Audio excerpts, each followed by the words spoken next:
Hi, I'm James with British Customs. Today I'm going to show you how to remove the stock mufflers on this 2025 Speed Twin 1200 RS.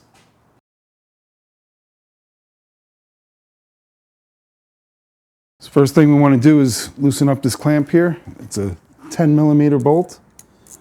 This is our 10 millimeter socket. Yep. So next thing we want to do is remove this nut off of this bolt here. This bolt will spin freely unless you take this off and hold it. The other thing you can do is just put some pressure down on this as you're turning it, and it should hopefully keep that bolt from spinning. This is a 12 millimeter nut on there.